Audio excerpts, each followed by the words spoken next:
네, RFHIC 3분기 보고서 살펴보도록 하겠습니다. 네, RFHIC는 총 3개의 종속회사를 보유하고 있고요. 현황을 보시면 RFHIC 미국 지사와 RF 머티리얼스, RF 시스템스 이렇게 3개의 기업으로 확인이 됩니다. 모두 주요 종속회사로 확인이 되고요. RF 머티리얼스는 상장회사로 볼 수가 있고요. RF 머티리얼스 지분이 37%, RF 시스템스 21%를 갖고 있고요. 또 하나는 RF 시스템스의 주주 현황을 보시게 되면 RF 머티리얼스 주식을 60% 들고 있죠. 따라서 RFHIC가 들고 있는 RF 머티리얼스 37%와 RF 시스템스가 들고 있는 RF 머티리얼스 주식 뭘 합산하게 되면 전체적인 RFHIC가 수직 괴열화를 이뤘다라고 보실 수가 있습니다. 전반적으로 RF 시스템즈도 결국 이제 코스타 상장을 이렇게 한다는 얘기가 계속 흘러나오고 있으니까요. 궁극적으로는 소재부터 시스템 생산까지 관련 인프라를 구축을 하겠다는 그런 의지가 엿보이는 종속회사 구조고요. 일단 지금 연결 기준으로 손익을 보실 때 지금 비지배 지분에 대한 누적 기준이 제법 많이 잡혔기 때문에 이번에는 별도로 기준으로 재물을 한번 살펴보도록 하고요. 먼저 기업의 이제 주요 제품이죠. 한번 살펴봐야 되는데 이제 중요한 부분이 이 두 가지가 있습니다. 즉 RFHIC에 제가 관심을 갖고 보고 있는 부분이 결국 갤륨 나이트라이드 관련된 이 소재, 특히 지금 실리콘 전력 반도체까지 확장될 수 있는 이 갤륨 나이트라이트의 그 기술력을 지금 높게 평가를 하는 건데요. 현재 RFHIC 같은 경우에는 트랜지스터와 전력 증폭기를 중심으로 해서 지금 갤륨 나이트라이드 지금 관련된 기술력을 가장 앞서서 지금 인정받고 있는 기업이기도 합니다. 특히 지금 전력 증폭기 같은 경우는 세계 최초로 상용화에 성공을 한 그런 제품이기도 하고요. 대부분 어디 쓰이는 제품이냐면 5G 기지국에 들어가고 있는 제품이고 또 하나는 레이더 방위산업 분야에 쓰이는 그런 제품이라고 보시면 됩니다. 네, 여기 설명이 나와 있죠. 통신용, 레이더용 이렇게 크게 구분이 되고요. 지금 최근 매출액 추이를 보시면 트랜지스터보다 전력 증폭기에 대한 매출 비중이 높아지고 있습니다. 이와 관련해서는 사실 통신용에 대한 전력 증폭기에 대한 수요가 늘어났다고 보기보다는 레이더용 방위산업 관련해서 지금 매출 비중이 늘어났다 이렇게 볼 수가 있고요. 지금 RFHIC가 기업에 대해서 제가 관심 있게 보고 있는 분야도 결국에는 이 갤륨 나이트라이드라는 전력 반도체 관련된 부분입니다. 지금 기업이 5G 기지국이라든지 또 말씀드렸던 방위산업 레이더 분야 관련된 부분을 제외하더라도 결국에는 지금 효율과 전력 사용량, 밀도 부분에서 민감할 수밖에 없는 이 전력 반도체 부분에 있어서 연구에 대한 관심을 지금 높게 평가할 수 있는 부분인데요. 특히 결국에는 SiC라고 하는 실리콘 카바이드 기준의 반도체 그 기판에서 뭔가 새로운 소재, 즉 지금 현재로는 갤륨 나이트라이드라는 전력 반도체에 대한 관심이 상당히 높아지고 있고 또한 이 부분에 있어서 대부분의 반도체 업체들이 관심이 집중되고 있는 상황이기 때문에 이런 부분에서 RFHIC를 좀 보셔야 된다라고 좀 말씀을 드리고 싶고요. 그런 부분에서 놓고 볼 때 지금 반도체 국산화 과제로 수요 과제로 선정이 돼서 연구도 진행이 중이고 관련된 또 여러 가지 특허라든지 연구가 가장 앞서 있는 기업이 아닌가 이렇게 평가를 할 수가 있다고 봅니다. 지금 보시게 되면 이 실리콘을 쓰고 있는 부분과 지금 실리콘 카바이드 위에 갤륨 나이트라이드를 올리는 부분 그리고 RFHIC가 궁극적으로 추구하는 이 실리콘 카바이드가 아닌 이 다이아몬드 기판 위에 갤륨 나이트라이드를 올리는 부분까지 가게 된다면 뭐 효율이라든지 전력 사용량 또는 밀도 부분에서 이런 압도적인 성능 차이가 지금 보여질 수 있습니다. 그래서 지금 대체적으로 반도체 웨이퍼에 대한 이 소재 관련해서 되게 집중하고 있고 관심을 많이 갖고 있는데요. 뭐 이런 새로운 소재에 대한 연구 개발에 대해서 되게 높은 시장에서는 평가를 지금 하고 있고, 결국 보시게 되면 궁극적으로 시스템 반도체 이런 갤륨 나이트라이드 반도체 기판 위에 세워지는 갤륨 나이트라이드 웨이퍼 생산력에 대한 원천 기술을 확보하게 되면 상당히 사업 영역이 확장될 수 있는 그런 기대할 수 있는 성장 여력이 있다는 부분이 있죠. 그래서 시장에서 지금 현재 퍼가 높게 주고 있어도 결국에는 차세대 전력 반도체 관련된 기대감을 오로지 받고 있는 기업이다, 이렇게 보시면 될 것 같고, 가장 또 뭐 실현 가능하게 지금 뭐 앞선 뭐 기술력을 보여주고 있는 업체다라고 평가할 수 있기 때문에 상당히 관심 갖고 보셔야 될 기업이라고 말씀드리고 싶습니다. 일단 빠르게 별도 기준으로 한번 살펴보도록 하겠습니다. 네, 보시게 되면 매출액 479억 원, 뭐 전년 대비 증가한 부분 확인이 되고요. 그리고 3분기 기준으로 영업이익은 적자로 전환이 되었죠. 그리고 당기순이익도 마찬가지로 적자가 아니네요. 지금 36억에서 20억 원으로 줄긴 했지만 보시면 지금 금융수익 부분에서 크게 증가를 하면서 당기순이익이 뭐 잡혔습니다.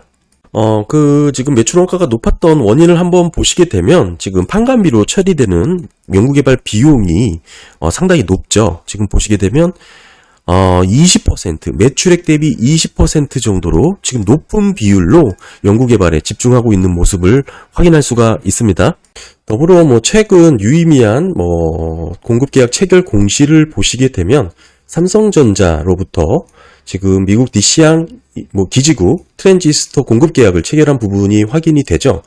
의미 있는 수주 성과라고 평가를 할 수가 있을 것 같고, 확정 계약 금액만 지금 66억 원이죠.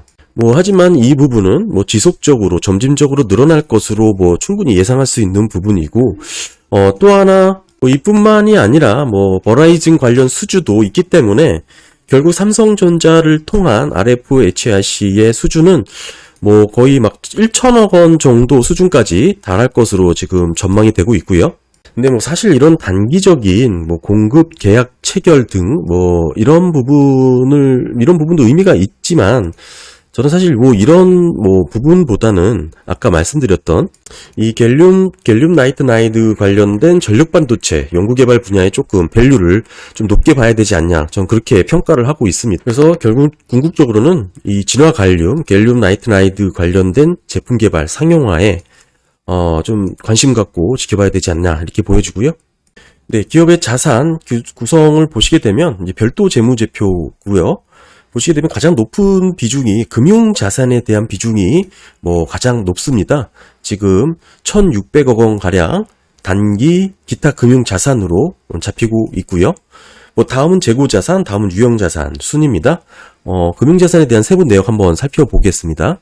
네, 기업의 단기 기타 금융자산의 세부 내역 보시게 되면 지금 1,210억 원 정도는 공정가치 금융자산에 투자를 했고요. 나머지는 삼각구 원가 측정이니까 이거는 현금 들고 있다고 보시면 될 것 같고, 나머지는 기타 포괄 자산이죠. 40억 원 가량 그렇게 큰 비중은 아니고, 일단 금융자산 어떤 기업에 투자를 했는지 좀 보겠습니다.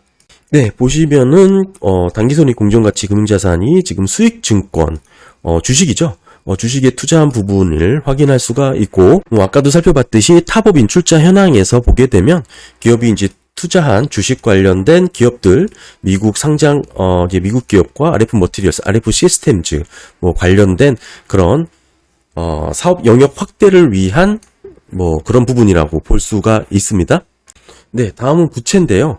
기업의 부채 총계는 1,100억 원 정도고요. 보시면 BW, CB 이렇게 메자닌 증권으로 구성이 높고, 장기 차입금 일부 장단기 차입금으로 구성이 되어 있습니다. 어느 정도 금융 비용에 대한 이자를 납부하는 금융 부채에 대한 구성이 있는 기업이고요. 하지만 전체적으로 기업의 부채 비율 자체가 뭐 그렇게 높지는 않습니다. 뭐 자본 대비 41% 정도고요. 특히 1년 내 상환해야 될 뭐 유동 비율이죠. 1년 내 상환해야 될 뭐 부담금은 부담 비율은 유동 비율로 봤을 때 600%가 넘어가기 때문에 뭐 상당히 재무적으로는 안전하다라고 볼 수가 있습니다. 기업의 이제 주요 부채였던 뭐 CBBW를 좀 살펴보겠습니다. 네, 기업의 현재 미상환 CB가 2020년 발행했던 부분이 있고요. 보시게 되면 지금 전환 가능 주식수가 94만 주 정도로 확인이 되고 밑에 BW도 마찬가지로 68만 주 정도 확인이 됩니다. 네, 당시 발행 결정을 했던 CB 내용이고요. 300억 원 조달을 한 부분이죠. 보시면 이자율이 빵빵 %입니다. 뭐 상당히 뭐 조건이 좋고, 또 하나 확인해야 될 부분이 리피싱 조항이라고 말씀드렸죠. 시가 하락에 따른 조정가액이 36,000원이고 지금 보시게 되면 리피싱 조항이 지금 결국에는 94.2% 이상으로 설정을 해놓은 부분을 확인할 수가 있죠. 상당히 유리한 조건이다. RFHIC한테 유리한 조건으로 발행을 한 CB다라고 볼 수가 있습니다. 즉 최초의 전환가액 38,000원에서 시가가 아무리 떨어져도 지금 36,000원까지만 리피싱 조항을 설정한다는 의미고요. 즉 뭐 6%가 되나요? 5.8%만 시가 하락에 따른 조정을 해준 거고요. 38,000원에서 조정을 해준 거고요. 뭐 물론 시가를 하회하는 무상증자라든지 유상증자 뭐 이런 게 있다 그러면은 뭐 전환이 됩니다. 그거는 당연히 지금 뭐 행사 가격을 낮춰서 발행하는 거기 때문에 전환 가격을 조정하게 될 거고요. 뭐 일단은 그게 중요한 게 아니고 리피싱 시가 하락에 따른 조정가액 자체가 설정이 상당히 유리하게 됐다라는 거. 보통은 70%만 해도 뭐 좋은 조건이라고 보는데 지금 94%죠. 상당히 좋은 조건이라고 볼 수가 있고요. 더불어서 누가 투자를 했는지도 봐야 됩니다. 지금 보시게 되면 IBK라든지 한국투자, SK증권 등이 투자를 했는데 뭐 이런 메이저 펀드다 뭐 메이저 회사들이 투자했다는 것 자체가 지금 상당히 긍정적으로 평가를 할 수가 있고요. 조기상환 청구권도 지금 뭐 부여를 하지 않았습니다. 상당히 유리한 조건으로 발행을 했던 CB이고요.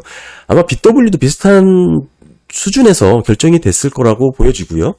그 종합해서 보면 결국 유리한 자금 조달 전략을 세웠다. 뭐 이렇게 확보한 자금으로 결국엔 기업은 이제 연구개발과 또는 아까 말씀드렸던 기업의 이제 종속기업 간 수직 계열화 작업에 결국 소재 개발부터 시스템 설계, 완성품까지 뭔가 시너지를 낼 수 있는 사업 영역을 견고하게 갖췄다. 뭐 이렇게 볼 수 있는 부분이죠. 아주 유리하게 자금을 조달해서 지금 뭐 사업 확장 부분에 투자한 부분이기 때문에 상당히 긍정적으로 볼 수 있는 부분이라고 생각합니다. 뭐 장기 차입금 금융권에서 빌린 거겠죠. 한번 살펴보겠습니다. 네, 보시면 금융권에서 결국에는 시설자금 대출로 뭐 저렴한 이자율로 조달한 자금인 것을 확인할 수가 있고요. 네, 다음은 자본 항목이고요. 기업의 이제 전체 자본이 2,720억 원 수준인데요. 대부분이 이제 자본잉여금으로 구성이 되어 있고 전체 자본 총계 대비 자본금에 대한 비중이 상당히 낮습니다.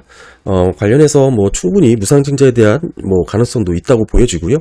뭐 이익잉여금도 어느 정도 잡히고 있지만 자본잉여금이 상당히 많죠. 한번 살펴보면 쭉 보시면 뭐 주식매수 선택권, 스톡옵션 행사한 부분, 뭐 다음에 CB 전환권 행사한 부분, 유상증자를 또 한 경험이 있죠. 뭐 이런 식으로 해서 주식이 늘어나면서 주식 발행 초과금이 증가한 것으로 보여집니다. 네, 다시 뭐 실적으로 돌아와서 조금 더 디테일하게 보겠습니다. 뭐 일단 매출액이 늘었지만 영업 적자로 전환된 부분을 좀 더 살펴보면 아까 처음에 말씀드렸듯이 연구 개발에 투여되는 뭐 지출 비중이 상당히 높아졌다. 뭐 이걸 언급드렸죠. 특히 이 매출 원가에 대한 부분이 좀 많이 증가를 했습니다. 여기는 이제 웨이퍼를 주 원료로 쓰고 있는데요. 지금 보시면 웨이퍼 가격 변동이 큰 폭으로 늘어난 거를 확인하실 수가 있죠. 2,200원에서 2,900원까지 좀 급격하게 늘어나면서 뭐 이로 인한 이런 뭐라 그럴까요? 지금 웨이퍼 수급 문제 뭐 이런 부분도 좀 지장을 받았던 것으로 보여집니다. 결국 안정적인 이 웨이퍼 수급도 이 기업의 이제 성장력, 수익성에 있어서는 되게 중요한 부분이라고 보여지는데 과거 기업은 결국 이제 미국의 이제, 크리스라는 기업으로부터, 그 기업으로부터 지금 웨이퍼를 받았는데, 이게 이제 화해의 미중 분쟁과 엮여서, 이게 전략 물자로 엮이면서, 기판 원재료 수급 문제에 조금, 타격을 받았던 기업이죠. 어느 정도 해소된 부분이 있지만 아무래도 수급 불안정에 대한 비용 증가가 그대로 전가된 거라고 보여줄 수가 있고요. 어느 정도 이런 기판 원재료 수급 문제를 다양하게 지금 확대하면서 좀 극복하려는 과정에서 생긴 영업 적자가 아닐까 그렇게 보여집니다. 결국 기판 원재료 수급 문제, 즉 또 단가, 지금 아까 말씀드렸다시피 웨이퍼 단가 자체가 많이 높아졌죠. 그로 인한 매출 원가가 높아지면서 생긴 영업 적자 이런 부분이기 때문에 기업은 결국 영업으로부터 현금을 벌어들이지 못하고 적자로 또 마찬가지로 전환이 되었고요. 자금을 어떻게 조달했냐고 보면 단기 금융 상품을 좀 팔아서 그렇게 좀 73억 정도 충당을 했습니다. 어떤 부분을 팔았나 좀 살펴보면 단기 기타 금융자산이죠. 1200억 원 규모에 있는 단기손익 금융자산 가치는 그대로 있고요. 이 삼각형 원가 측정, 아까 제가 말씀드린 현금이라고 말씀드렸던 부분이죠. 이 부분에서 약 100억 원 정도 이렇게 좀 줄어든 모습 확인이 되고, 기타 포괄 관련된 부분은 전액, 좀 늘어난 부분으로 확인이 되고요. 결국에는 들고 있는 현금을 조금 썼다 이렇게 볼 수가 있고요. 네, 여기 있네요. 삼각형 원가 측정 금융자산 정기 예금 관련해서 544억 원에서 400억 원, 약 140억 원 정도 이렇게 쓴 부분 확인이 됩니다. 이렇게 써서 지금 일단은 그 부분으로 조금 자금을 조달을 했고요. 영업활동으로 약 15억 정도밖에 쓰지 않았으니까 조금 더 돈을 더 쓴 부분이 있죠. 실제 보시게 되면 100억 원 정도는 자기 주식을 쓰는 데 썼습니다. 즉 기존에 들고 있던 현금을 갖고 지금 RHFIC 자기 주식을 산 거예요. 그러니까 지금 주식이 너무 현금보다는 RFHIC 주가가 더 저평가돼 있다. 훨씬 투자 매력도가 높다고 스스로 기업이 판단을 한 것이죠. 상당히 고무적인 부분이라고 볼 수가 있고요. 그래서 보시게 되면 자기 주식 변동 내역이 지금 취득 이렇게 90억 원 정도 해서 보시게 되면 주식 수가 늘어났죠. 보시게 되면 늘어난 부분 이렇게 확인이 됩니다. 주식수가 33만 주 정도로 지금 합산해서 74만 주 정도, 기존의 전기에 40만 주 정도 들고 있었는데 74만 주 정도, 거의 2배 정도 가깝게 주식수가 늘어난 거 확인이 됩니다. 그래서 지금 현재 기업의 자사주 74만 주 정도로 이렇게 확인이 되고요. 네, 전반적으로 좀 쭉 RFHIC 3분기 보고서를 정리를 해서 말씀을 드리면 물론 실적은 적자로 전환이 됐지만 아까 말씀드린 지금 투자 연구 관련된 부분에서 집중이 높아졌다. 그리고 아까 그 웨이퍼 매출 원가 부분에서 단가가 높아진 부분 확인했고요. 매출 원가에 대한 부분 부족한 자금은 그때 말씀드렸지 보유하고 있던 현금을 좀 팔아서 단기 금융 상품으로 인식이 됐었던 부분 있죠.